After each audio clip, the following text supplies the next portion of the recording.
नमस्कार दोस्तों, आज हम जानेंगे गीता का सबसे प्रमुख उपदेश क्या है। तो आइए शुरू करते हैं। गीता का सबसे प्रमुख उपदेश क्या है। गीता में ज्ञान का सर्वोच्च रखा गया है और इसमें न केवल अर्जुन की दुविधा को दूर किया गया है, बल्कि मोह और अज्ञान से ग्रस्त हर मनुष्य को जीवन में कर्तव्य की सर्वोच्चता का ज्ञान कराया गया है। गीता में श्री कृष्ण ने अर्जुन को समस्त मानव जाति को कर्म की प्रधानता का महत्व बताया है। ऐसे में आपको भी गीता के इस महान उपदेश के बारे में जानना जरूरी है। इसलिए आज आपको गीता में दिए गए कर्मयोग के उपदेश की महत्वपूर्ण जानकारी देंगे। गीता का सबसे प्रमुख उपदेश क्या है। कर्मण्येवाधिकारस्ते मा फलेषु कदाचन मा कर्मफलहेतुर्भुः मा ते संगोत्स्व कर्मणि। ये श्लोक आपने जरूर सुना होगा। ये गीता का दूसरा अध्याय सांख्य योग का श्लोक है, जो अर्जुन और समस्त मानव जाति को कर्म की प्रधानता का संदेश देता है।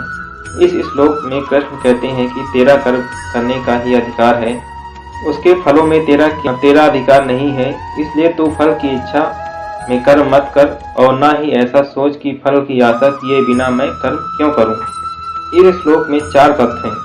कर्म करना तेरे हाथ में है, कर्म का फल किसी और के हाथ में है, कर्म करते समय फल की इच्छा मत कर।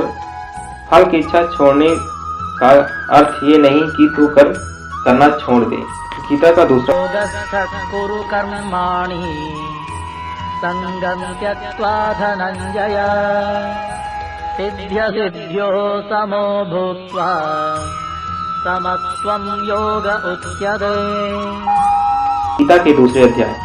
इस श्लोक में श्री कृष्ण के ये उपदेश देते हैं कि कामना, सफलता और विफलता को एक समान मानकर मनुष्य को अपने कर्म के प्रति एकाग्र रहना चाहिए। दोनों ही स्थितियों में जब मनुष्य का मन एक समान रहता है, तब उसी स्थिति में कर्मयोग कहा जाता है।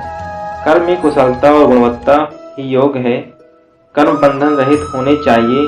जो कर्म निष्काम भाव से ईश्वर के प्रति समर्पण भाव से किए जाते हैं, ऐसे कर्म मनुष्य के लिए बंधन उत्पन्न नहीं करते, बल्कि मोक्ष की प्राप्ति में सहायक बनते हैं। गीता के तीसरे अध्याय, जिसमें श्री कृष्ण निष्काम कर्म को कर्मयोग की श्रेणी में बताते हैं और निष्काम कर्म को यज्ञ का रूप देते हैं। चौथे अध्याय में कर्मों के भेद बताए गए हैं। इस प्रकार गीता के उसी उपदेशों में कर्म की प्रधानता और महत्ता को बताया गया है।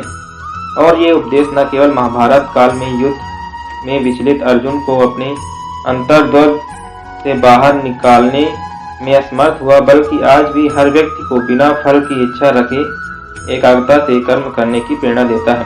दोस्तों, गीता के इस उपदेश को हम सभी को अपने जीवन में उतारना चाहिए, ताकि हमारा जीवन कर्म प्रधान बन सके और फल की इच्छा से होने वाले दुख से भी स्वतंत्र हो सके।